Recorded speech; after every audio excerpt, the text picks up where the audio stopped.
Hi, I'm Tommy Moore from the Bartitsu lab, and in this particular video we're going to be looking at a right cunt of a weapon. And that particular weapon is the humble Stanley knife / box cutter. Now these are horrible little tools.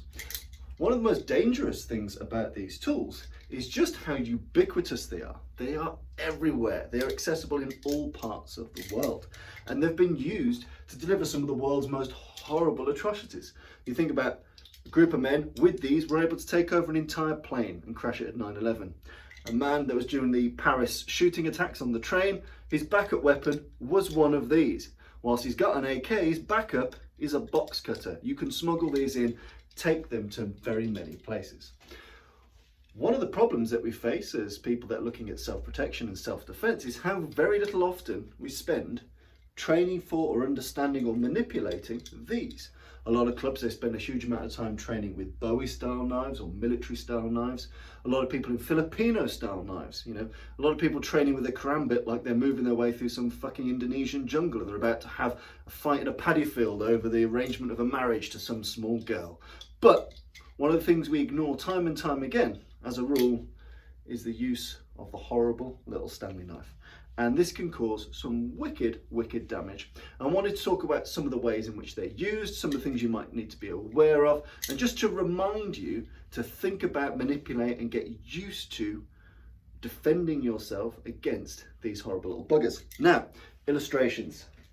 Whilst they don't have the immediate scare factor of something like a Bowie or even something like a karambit, take a proxy, like a pen. Take sad Amazon Dave here, and imagine that this is my Stanley knife. And in about 2 to 3 seconds, see the absolute shredding carnage you can cause with this thing. Let's go. Right, he is slashed across his eye, across his face, across his nose, across his forehead. You can really, absolutely go to town with some fucker with one of these. Now, if you imagine with just a small amount of blade, people can cause absolute fucking carnage to someone's face very easily.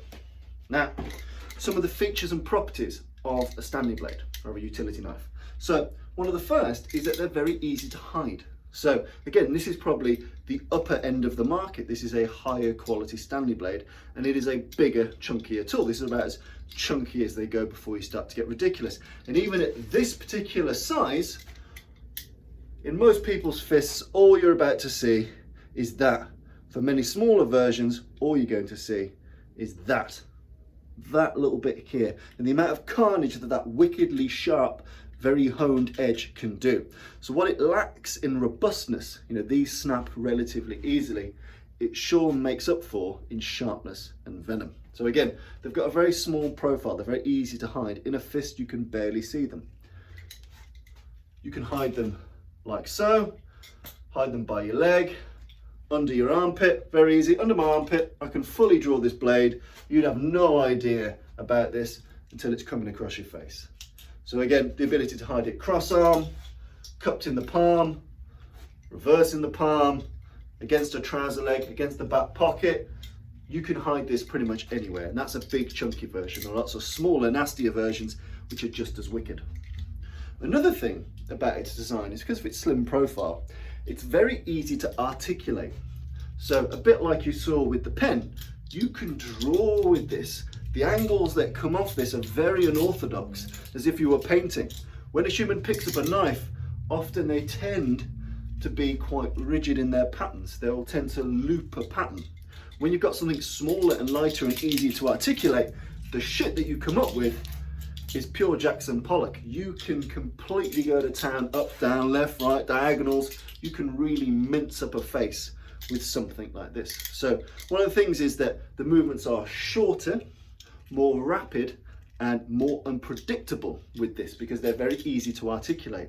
And because they're easy to articulate, if you try and grab people and disarm people, they're very easy to work and cut the restraining hand or the restraining limb.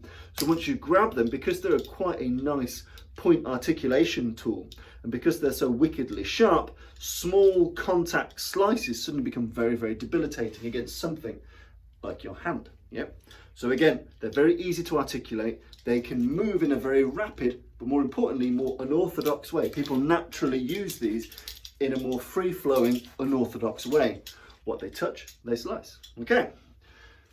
One of the most important factors in how these are used is they very rarely can cause fatal damage. You can cause fatal damage with this, but they very rarely do so. But what they do is cause absolute carnage, fear, shock and terror.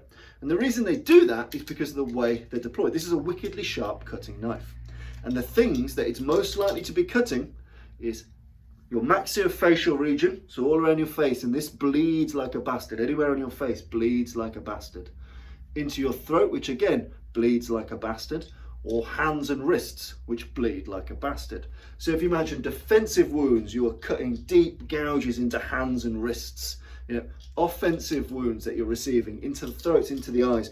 Very rapidly, in 2 to 3 seconds, you're a mess of blood. And as soon as you realize you're a mess of blood, many people start to panic, even though the pain is there, and there is lots and lots of pain. The structural damage, the fight-ending damage often isn't there, but people will shut down emotionally, you know, psychologically, because it's just the sheer amount of blood. You know, often it's not even arterial blood. You know, you can get to the arteries on the wrists and the throat with these, but in reality, you're more often going to get heavy bleeding from the face and from the hands. It's just it's gonna come out, but it's not going to be arterial pulsing bleeding 9 times out of 10. But there will be blood, there'll be mess, there'll be terror, and that dissuades people from getting involved, you know, fighting, defending, helping you in any way. So it dissuades people. It puts them. It basically shuts them down. There's a lot of fear, a lot of dread in the amount of carnage that can be caused with something like this. So again, these can be articulated very easily, up, down, left, right. They're very unorthodox in how they move. They can be hidden very easily. They're ubiquitous around the world. They are favoured by very many terror groups just for that purpose. They can be very, very innocuous in the right circumstances. So again, these are nasty little shits, and they're quite hard to disarm because of their ability to be articulated. You can really rip into things that are trying to get you, and often you won't see something slicing your face until it's too late because it's got such a slim profile. As soon as this moves in, you're already minced up. So again, it's a scary, horrible thing. As I mentioned, primary targets: throats, eyes, wrists and hands. So again, you get lots and lots of different cuts and types because people free flow with it. Things that people would very rarely do with a knife, they can do with a Stanley. It's just like a pen. So again, be prepared for a great increase in speed and a great increase in unpredictability from this horrible Stanley, and be ready for lots and lots of blood. Lots and lots of blood. It's a very scary amount of blood. If you see attacks with these, people just fall apart very quickly because of short fire, rapid slicing attacks. And brings me to the next point, how often these are used. Well, the many ways in which these are used are in immediate drawing cuts. So things that will rip out. So again, your slices, your slashes, like so, unpredictable angles. You get longer. Often the opening cut is more extravagant because it comes from a point of stealth. It comes straight out, comes straight out, comes straight out. So often the first is a little bit larger than the subsequent blitz of movements. So if you can get in between the opening gambit and the subsequent blitz, that's the best place to be. I mean, the best place to be is to not get this in the first place, by awareness, by avoidance, by escape, by finding improvised weapons, by doing other stuff. But if you can't, or that didn't happen, or you're just unlucky, often the first strike with these are a little bit more extravagant because they come from a point of stealth or surprise or of threat. People move in an extravagant way sometimes when they want you to be scared. So, you know, fuck off. You know, they'll move in an extravagant way or an overt way to put some fear into you, to stop you, to block you psychologically. So these types of things, either the opening surprise blow, which tends to come wider than average, or the threatening blow. Both of these things are wider than average, so they're a great point to stop, interfere, grab, wrestle, take that person down, do nasty shit to them. But after that happens, after that first wider shot, then it becomes a game of nasty slicing and dicing, and that blitz is harder to control. So that's another thing to watch out for, the gap in between the opening or the larger threat and the subsequent. Other important types of cut with this. So you've got your blitz style slashes. You've got your opening swings. You've got these kind of cuts. You've also got snap style cuts. So when these weapons are drawn and people are advancing on that person with the weapon, often the first thing that comes towards the knifeman is the hand. It's in his interest to dissuade you from doing so.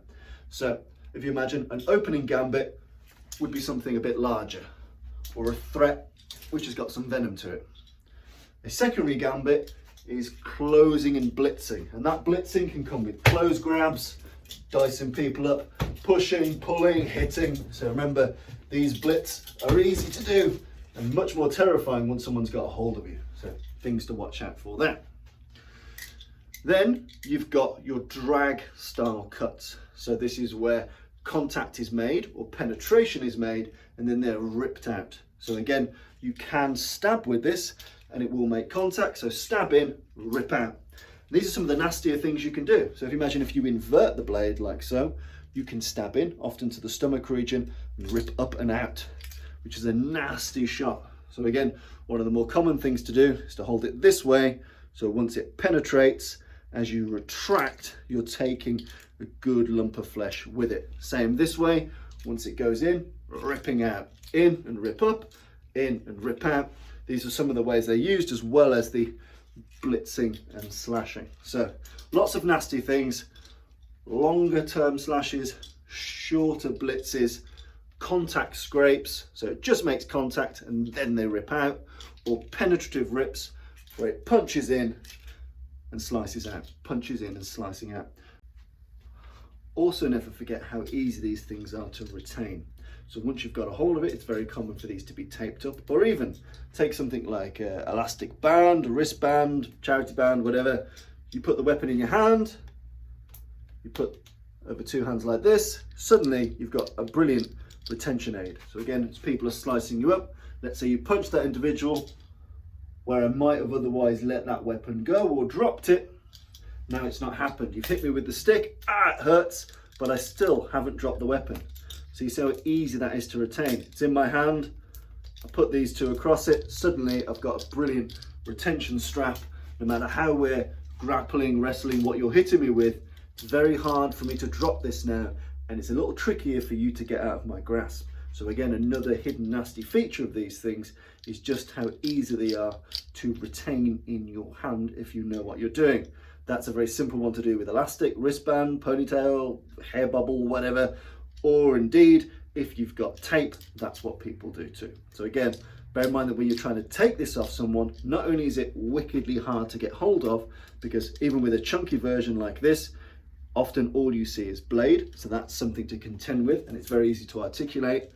And two, again, it's very easy to take out of someone's hand because of the retention strategies that many people use, using tape, using elastic, using wristbands. So be mindful of that, be aware of it, but also a great training tool for you if you're looking to use something like this to defend yourself, or if this simulates a weapon of last resort for you. This level of retention usage is actually very beneficial. So you can always learn from the bad guys and do the same shit back to them.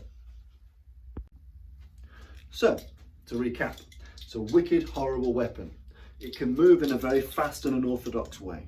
It causes lots of blood very, very quickly, which acts as a deterrent for people that would want to tackle the knifeman. So they cause lots of blood, lots of fear, and again, they cow people very easily. People are cowed, they're overawed by the amount of blood, but not necessarily massive, massive, massive amounts of deadly injury. Often it's just trauma, lots and lots of trauma, but that is a great dissuader of people, and that's why it's almost a terror sidearm of choice. It's ubiquitous, it's everywhere, it's very, very easy to hide, and it can get into nooks and crannies very, very easily. It can stab and rip, it can blitz, slash, and you can get pretty decent longer term cuts with it. As soon as you try and make a seizure of it, snap cuts are very, very common because they want to dissuade the hand from getting near this weapon.